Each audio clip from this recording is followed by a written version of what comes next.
आज हम लोग टेंसाइल स्ट्रेंथ के बारे में जानेंगे कि टेंसाइल स्ट्रेंथ कैसे निकलता है और टेंसाइल स्ट्रेन कैसे निकलता है। एक है टेंसाइल स्ट्रेस, एक टेंसाइल स्ट्रेन। इसी को टेंसाइल स्ट्रेंथ भी कहते हैं, टेंसाइल और एलोंगेशन भी कहते हैं। ASTM D 638 के थ्रू निकालते हैं हम लोग। इसके लिए टेंसाइल कहते हैं कि इसको force required to pull something. इसके में समथिंग अब हम स्पेसिमेन यहाँ पर ले रहे हैं और इसके में हम लोग स्टील, एल्युमिनियम माने डक्टाइल मटेरियल, ब्रिटल मटेरियल दोनों का निकालते हैं, लेकिन स्पेसिमेन अलग होता है। हम क्योंकि प्लास्टिक का निकाल रहे हैं इसलिए प्लास्टिक का स्पेसिमेन लिया है, ठीक है। अब इसके में हम लोग एक तो स्ट्रेंथ देखेंगे और एक स्ट्रेन देखेंगे, यानी एलोंगेशन देखेंगे, दो चीज़ देखेंगे। तो इसके निकालने के लिए हम लोग को सबसे पहले एक स्पेसिमेन लेना पड़ेगा, इसलिए मैंने एक स्पेसिमेन लिया है। सिंपल है। इसकी जो हमने एक लेंथ लिया है 127.5 लिया, 12.7 इसकी विड्थ है यहाँ पर और 3.2 जो है इसकी थिकनेस हम लिया। एक सपोज दैट मान करके चल रहे हैं यहाँ पर, ये मान करके हम चलें, ये स्पेसिमेन हम लिया है, ठीक है। और यहाँ से यहाँ तक की जो डिस्टेंस है, यहाँ से यहाँ तक, ये हम मान लिया है 50 mm है, ठीक है। 50 mm है, मान कर चल रहे हैं। यहाँ पर ये ग्रिपिंग एरिया है। टेंसाइल मशीन, UTM मशीन में जहाँ टेस्ट करेंगे, ये जो है इसके में फिक्स करते हैं मशीन में, इसको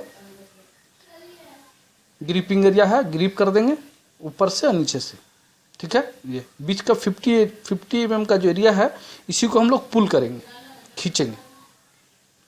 इसको खींचने के लिए एक मशीन का साधारण मैंने कि एक नॉर्मल स्केच बनाया है। हमारे पास जैसे रिक्वायर्ड मशीन है या हमारे पास मैकेनिकल UTM की मशीन है ऊपर, इसमें हम लोग देख सकते हैं। इसके में कुछ भी पता नहीं चलेगा। असल में टेंसाइल, इसमें सिर्फ हम लोग टेंसाइल स्ट्रेंथ निकालते हैं एट ब्रेक और टेंसाइल स्ट्रेन निकालते हैं एट ब्रेक। दोनों ब्रेक पर ही निकलता है इस मैकेनिकल मशीन में। सिंपल है। टेंसाइल स्पेसिमेन इस पर लोड कर लेते हैं, ग्रिप कर लेते हैं 50 mm का एरिया छोड़ करके, ठीक है। उसके बाद पुल करते हैं तो मान लीजिए 50 mm का एरिया जो है खींच करके 60 mm हो जाता है, यानी 10 mm बढ़ जाता है, ठीक है। ये हो गया। कितने लोड पर? मान लिया हम सपोज दैट कर लिया कि 50 kg इस पर 50 किलोग्राम्स फोर्स आया, ठीक है। 50 किलोग्राम फोर्स जाकर करके ये मटेरियल टूट गया। तो हम लोग यहाँ देखेंगे इनिशिएट कितना किया था, 2 से इनिशिएट किया और ये जाके रुक गया 12 mm पर। तो 10 mm जो है इसका एलोंगेशन हो गया, 10 mm एलोंगेट कर गया। इसको निकालेंगे हम लोग परसेंटेज में, कितना परसेंट इसकी एलोंगेशन है, ठीक है, टेंसाइल स्ट्रेन की। तो अब इसके से हम लोग बहुत आसानी से इसकी टेंसाइल स्ट्रेंथ कैलकुलेट कर सकते हैं। फोर्स रिकॉर्ड मिल गया हमको 50 किलोग्राम फोर्स पर जाकर करके ये एक 60 mm पर जाकर के ये टूट गया है। अब देखो फोर्स आ गया यहाँ पर, टेंसाइल फोर्स हम ले लिया। टेंसाइल स्ट्रेंथ का फार्मूला क्या है? Force by cross sectional area. Cross sectional area कहाँ से निकालेंगे? Length into breadth. लेंथ कितनी है इसकी? With into with thick, length into breadth नहीं होगा ये, विद इनटू थिकनेस, सॉरी यहाँ पर थोड़ा दिक्कत हुआ। विद इनटू थिकनेस, ये क्रॉस सेक्शनल एरिया निकालेंगे। विद कितनी थी इसकी? 12.7 mm विद है। थिकनेस कितनी है? 3.2 mm है। ये दोनों को मल्टीप्लाई कर देंगे। ऊपर फोर्स कितना है ये देख लेंगे। हमारा ये जो है निकल के आ जाएगा, टेंसाइल स्ट्रेंथ निकल के आएगा यहाँ पर किलोग्राम पर सेंटीमीटर स्क्वायर। सेंटीमीटर, MM को सेंटीमीटर में कन्वर्ट कर लेंगे, ठीक है। कर करके किलोग्राम पर सेंटीमीटर स्क्वायर निकाल का है कि मेरा फोर्स जो निकला था हमने देखा था किलोग्राम में निकाला है, ठीक है ना। अगर मेगा पास्कल में निकालेंगे तो मेगा पास्कल में भी कैलकुलेट करेंगे, लेकिन हमने किलोग्राम में निकाला है, इसलिए किलोग्राम पर सेंटीमीटर स्क्वायर इसका निकला। सेंटीमीटर कैसे इसको आया कि इसकी जो विड्थ थी वो भी हम लोग कैलकुलेट कर लिया है इस सेंटीमीटर में, और ये mm में है तो कन्वर्ट कर लेंगे और इसको भी सेंटीमीटर में, तो ये दोनों मिलाकर जो स्क्वायर बन जाएगा किलोग्राम पर सेंटीमीटर। ऊपर देखो फोर्स आ गया किलोग्राम में, नीचे आ गया क्रॉस सेक्शन एरिया आ गया, तो विद इंटू थिकनेस ले लिया तो इसलिए सेंटीमीटर स्क्वायर यहाँ से आ गया, बिल्कुल नॉर्मल आ गया समझ में इतना। अब एलोंगेशन कैसे निकालेंगे, ये निकला ब्रेक पर, टेंसाइल स्ट्रेंथ एट ब्रेक, ठीक है, ये ब्रेक पर निकला। अब टेंसाइल स्ट्रेंथ निकलेगा एट ब्रेक, ये भी ब्रेक पर निकालेंगे। क्या है कि हमारे पास जो मशीन है वो सिंपल है, हम इसको यील्ड पर कैसे निकालेंगे ये आगे हम पॉइंट पर देखेंगे, ठीक है। अब यहाँ ब्रेक पर एलोंगेशन देख रहे हैं, कितना आया था यहाँ पर, मेरा 50 mm का स्पेसमेन था, बढ़ गया था 60 mm हो गया था टूटते वक्त, तो इसके में चेंज कितना हुआ, चेंज हो गया हमारा 10 mm, और ओरिजिनल लेंथ थी 50, तो 10 × 10 डिवाइडेड बाई 50 हो गया, इंटू 100, ये 50 × 200, ये 20% जो है एलोंगेशन निकल गई, सिंपल, बहुत आसानी से निकल गया। सेम इसी मेथड से हम लोग यील्ड कैसे निकालेंगे, यील्ड के लिए निकालने के लिए असल में एक ग्राफ का यूज़ करते हैं हम लोग। ये ग्राफ है स्ट्रेस स्ट्रेन कर्व, इसको कहते हैं स्ट्रेस स्ट्रेन कर्व। और ये जो यहाँ से यहाँ तक हम देख रहे हैं, ये जो असल मशीन होती है एक डिजिटल मशीन होती है यूटीएम की, इसमें ग्राफ भी निकल आते हैं, बहुत सारे में स्क्रीन में ग्राफ दिख जाते हैं। दो तरह की मशीन है, ग्राफ भी निकल आता है जीरो सोकरे अपने आप, वो इसी टाइप का आएगा, और एक स्क्रीन में आ जाएगा ग्राफ। ये तो सिंपल मशीन ऊपर तरीके से बताया, जिसमें फोर्स आ जाता है और उसके में एलोंगेशन आ जाती है, जहाँ जो टूटता है वहीं पर देख लेते हैं।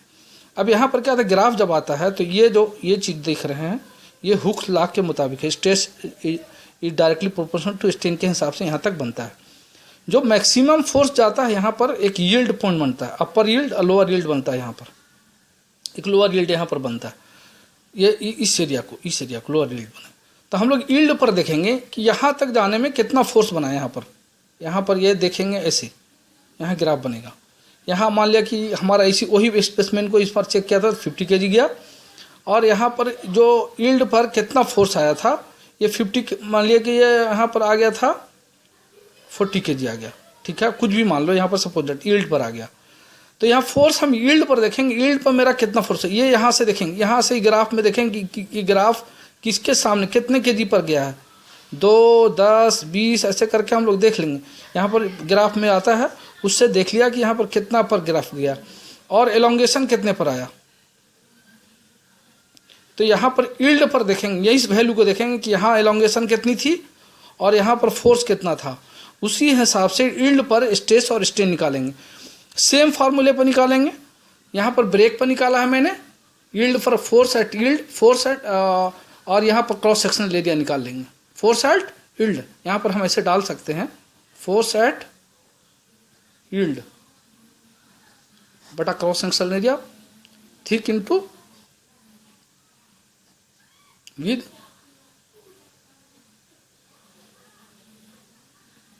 ठीक है, यहाँ पर निकाल लिए। विद तो ही है 3.2 इंटू 12.7, ये विद है।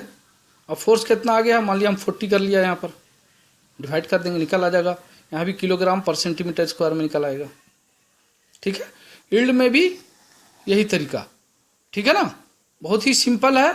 और एलोंगेशन भी निकालेंगे यील्ड पर, तो यही तरीके से निकालेंगे कि यहाँ पर एलोंगेशन कितना, मेरा स्पेसमेन जो आया कितना एलोंगेट हुआ, उसके हिसाब से एलोंगेशन एट यील्ड निकालेंगे, ठीक है।